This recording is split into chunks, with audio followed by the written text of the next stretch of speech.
Hello guys, welcome to the next video. आज की video के अंदर हम बात करने वाले हैं कि आप एक जावा का प्रोजेक्ट कैसे रन कर सकते हो अपने इक्लिप्स के अंदर।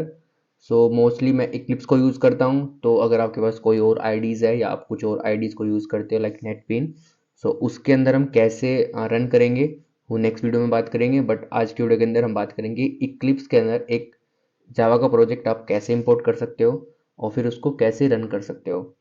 सो आज हमारे पास एक प्रोजेक्ट है मेडिकल स्टोर का। इसको हमने क्या करना है, इसको इंपोर्ट भी करेंगे, फिर इसमें जो सेटअप करना है वो भी करेंगे, एंड देन किस फाइल के अंदर में चेंज करना पड़ सकता है वो भी चेंज करेंगे, एंड देन फिर इसको हम रन करने वाले हैं अपने इक्लिप्स के अंदर। सबसे पहले आपने क्या करना है, मैं स्टेप बाय स्टेप बताऊंगा आपको। आपको पूरी वीडियो देखनी है एंड तक, तब आपको समझ आएगा, कोई पार्ट स्किप नहीं करना है। अगर स्किप कर दोगे ना, फिर आपका प्रोजेक्ट रन नहीं होगा, फिर उसमें कुछ एरर आ जाना है और फिर आप मुझे बोलोगे कि हमारा प्रोजेक्ट रन नहीं हो रहा है, इसमें कुछ एरर आ रहा है, और वो एरर फिर आप रिजोल्व नहीं कर पाओगे, फिर आपको लगेगा कि आपसे नहीं हो पा रहा है। आपको बस इजी है, आपने ये फाइल्स, आपके पास प्रोजेक्ट फाइल होगी या आपके पास नहीं है तो आप वीडियो को चेक कर लेना। काफ़ी प्रोजेक्ट्स हमने अपनी वीडियो अपनी यूट्यूब पर डाले हुए हैं, तो आप कुछ बाय कर सकते हो, कुछ फ्री ऑफ कॉस्ट है, आप उनको भी जाके डाउनलोड कर सकते हो। बाय इसलिए बोलता हूँ क्योंकि इन प्रोजेक्ट्स में टाइम लगता है बनाने में, तो हम उन्हीं चीज़ का पैसा लेते हैं। अदरवाइज जिसमें हमें टाइम नहीं लगता है तो वो फ्री ऑफ कॉस्ट है, वो भी वेबसाइट पर आपको जाके मिल जाने, आप उनको खुद को सेटअप कर सकते हैं खुद से ही। बट जिन चीज़ों में हमारा टाइम लगा है या जिसको हमने खुद से चीज़ों को चेंज किया है, खुद से उनका डेटाबेस बनाया है, तो उनका हम पे ले उनका उनका हम आपसे पे कराएंगे। अदरवाइज तो हम फ्री ऑफ कॉस्ट प्रोजेक्ट आपको काफ़ी सारे मिल जाने। सो हमारी साइट डिस्क्रिप्शन में मिल जानी है, वहाँ से जाके कुछ प्रोजेक्ट्स फ्री है, कुछ कुछ प्रोजेक्ट्स पेड है, तो आप फ्री को ट्राई कर लेना पहले। अगर आप फ्री को आपको लगता है कि आपका फ्री में नहीं हो पा रहा है, देन आप पेड की तरफ जा सकते हो। तो सबसे पहले आप फ्री ट्राई कर लेना। तो आपने कैसे सेटअप करना है, सबसे पहले आपने अपना प्रोजेक्ट ओपन करना है। ठीक है, आपको डाउनलोड जिप फाइल मिलेगी, तो आपने जिप को अनजिप कर लेना है। अनजिप करने के लिए मोस्टली मैं ये सॉफ्टवेयर यूज़ करता हूँ वॉर का। ठीक है, ये विनरेयर करके। मैं इस सॉफ्टवेयर को यूज़ करता हूँ, तो आपके पास जो भी सॉफ्टवेयर होगा अनजिप करने के लिए आप वो यूज़ कर सकते हो। तो इसको आपने क्या करना है, एक्सट्रैक्ट कर लेना है फाइल को। एक्सट्रैक्ट करने के बाद आपके पास ऐसी कुछ फाइल आ जानी है। ठीक है, अब उसके बाद आपने क्या करना है, एक और चीज़ है, अगर आपका प्रोजेक्ट करेक्ट कोडेड है, उसमें कोई कोड के अंदर कोई एरर नहीं है, देन वो इजी वे में रन हो जाएगा। बट अगर उसके कोड के अंदर ही कुछ एरर्स है और आपने इंपोर्ट भी सही किया है, देन वो आई थिंक नहीं चलेगा, क्योंकि उसके कोड के अंदर कुछ एरर्स है। अगर आप कोड के एरर को रिजोल्व कर पा रहे हो देन इट्स गुड, अदरवाइज तो वो फिर नहीं चल पाएगा सेटअप होने के बावजूद भी। तो जैसे ही हमारा कोड है, इसमें कोई एरर नहीं है, मेडिकल स्टोर डेटाबेस इसके अंदर सब कुछ है ऑलरेडी, जार फाइल में डेटाबेस सब चीज़ें इसके अंदर ही है। तो हम इसको ओपन करके चेक कर सकते हैं। लाइक इसके अंदर मेडिकल स्टोर है, ये एसआरसी फोल्डर है, इसके अंदर पूरी फाइल्स सभी पड़ी हुई है। अब इनमें से अगर एक भी फाइल डिलीट होगी हमारी गलती से भी, तो ये पूरा कोड नहीं चलेगा, क्योंकि सारी फाइल्स इंटरकनेक्टेड है एक दूसरे से। तो आप जो भी फाइल्स या प्रोजेक्ट कहीं से डाउनलोड करते हो और सेटअप भी कर लेते हो, देन वो तभी भी रन नहीं हो पाता है। तो उसका रीज़न में भी एक ये भी हो सकता है कि उसमें कोई फाइल मिसिंग हो, या उसका डेटाबेस जो कनेक्शन है वो बिल्ड नहीं हो पा रहा हो, या उसका डेटाबेस में कुछ फाइल मिसिंग हो। ये मे भी काफ़ी सारे रीजंस हो सकते हैं, कोई एक प्रोजेक्ट को आपने अगर कहीं से डाउनलोड किया हुआ है। तो जो भी मेरे साइड से मिलेंगे वो ऑल प्रोजेक्ट आर कंप्लीटेड, उसमें कोई एरर नहीं है। उनकी तभी वीडियोस आपने यूट्यूब पर भी देख सकते हो, वो सभी वीडियोस आपको यूट्यूब पर ही मिल जानी है जो प्रोजेक्ट रन हुए हुए हैं, मतलब सब कुछ कंप्लीटली एग्जीक्यूटेड है। एस आर सी फोल्डर इसके अंदर पूरी आपको कोडेड फाइल मिल जानी है, जिसमें भी आपका सारा कोड्स लिखा रखा हुआ है। फिर आपने क्या करना है, ये हमारी जार फाइल्स है। जार फाइल्स के अंदर हमारे जितनी भी लाइब्रेरीज हम यूज़ करते हैं, तो वो हमारी जार फाइल के अंदर से होती है। अभी हमने बस एक ही फाइल यूज़ करते हैं, जावा नहीं, ये है हमारी माई एसक्यूएल कनेक्टर, जो कि हमारे डेटाबेस का कनेक्ट करेगी हमारे फ्रंट एंड को बैक एंड के साथ। एंड मे बी किसी और प्रोजेक्ट में काफ़ी और भी हो सकती है। अभी हमारी इस प्रोजेक्ट में एक ही है, तो अगर हमारे पास कोई और प्रोजेक्ट होगा उसके अंदर हमारी ये अलग अलग काफ़ी सारी जार फाइल्स हो सकती है। देन ये हमारा डेटाबेस है। ठीक है, ये डेटाबेस हमारा एसक्यूएल फाइल में है। ठीक है, अगर आप इसको ओपन करोगे तो ये आपको ऐसा कुछ दिख जाएगा।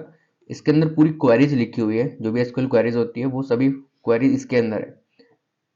तो most of the student ask कर कहते हैं कि यार ये हमारे पास क्वेरी कैसे लिखनी है। तो ये जो फाइल है ना हमारी, ये फाइल है, इसके अंदर ही क्वेरीज है, ठीक है। तो आप इसको बस इंपोर्ट करना रहता है, आपको आपको कोई क्वेरीज लिखने की जरूरत नहीं पड़ती है। अब ये पूरी क्वेरीज है इसके अंदर ही, तो आपको इसको खुद से कुछ टाइप करने की जरूरत नहीं है। बट अगर आपके डेटाबेस में कोई एरर है, आपकी कोई फाइल मिसिंग है, या आपका यहाँ से कोई भी एक लाइन मिसिंग है, देन ये डेटाबेस इंपोर्ट नहीं होगा। तो सब चीज़ें करेक्ट होनी चाहिए, तभी आपका डेटाबेस इंपोर्ट होगा। तो अब ये हमारा डेटाबेस हो गया। तो हमारे पास 3-4 चीज़ तो कंपलसरी होनी चाहिए।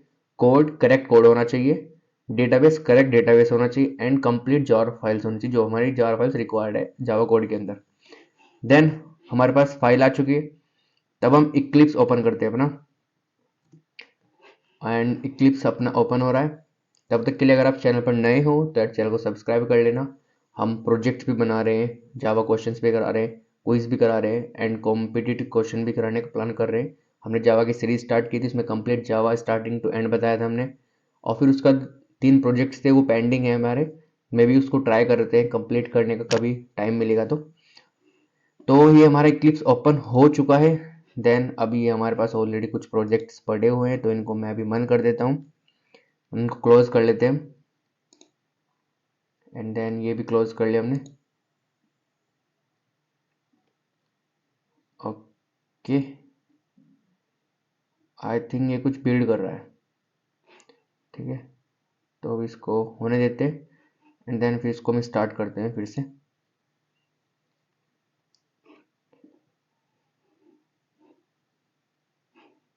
तो हमारी बिल्डिंग आई थिंक कंप्लीट होने वाली है।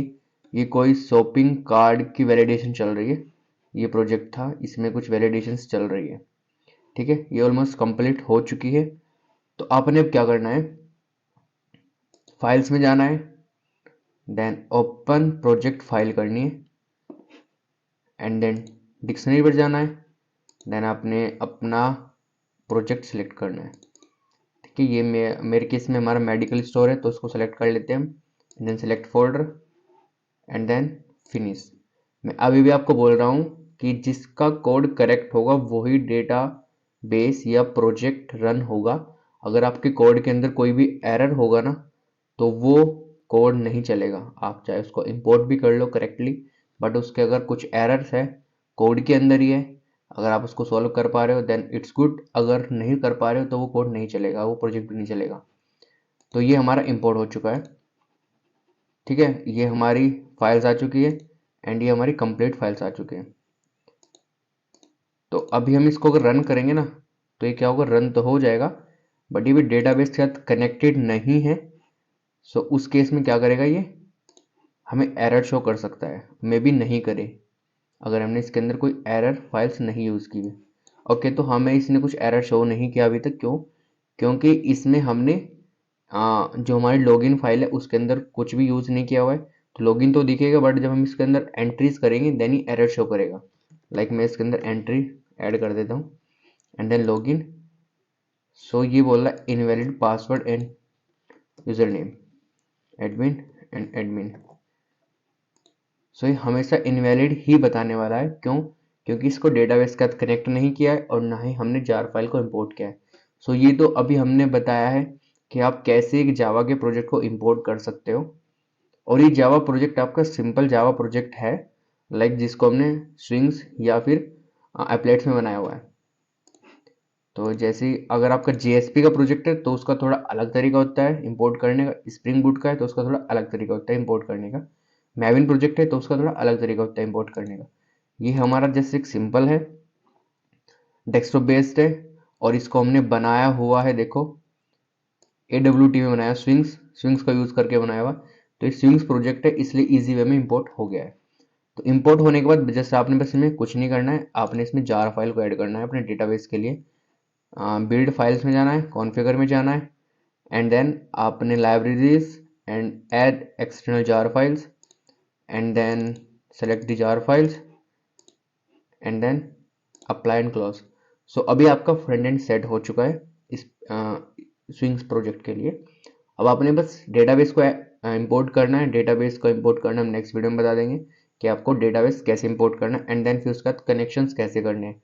सो ये थी अपनी फ्रंट एंड की, इसमें आपने इक्लिप्स के अंदर इंपोर्ट करना है एंड देन जो भी उसके रिक्वायर्ड लाइब्रेरीज है या जार फाइल्स है उनको कैसे उसके अंदर इंपोर्ट करना है लाइब्रेरीज को। तो ये तो हमारा इक्लिप्स के अंदर कोई प्रोजेक्ट को कैसे इंपोर्ट करना है जो कि स्विंग्स के अंदर बनाया। डेटाबेस कैसे कनेक्ट करना है और कैसे इसको इंपोर्ट करना है वो नेक्स्ट वीडियो में बताएंगे हम। Thank you for watching this video. Have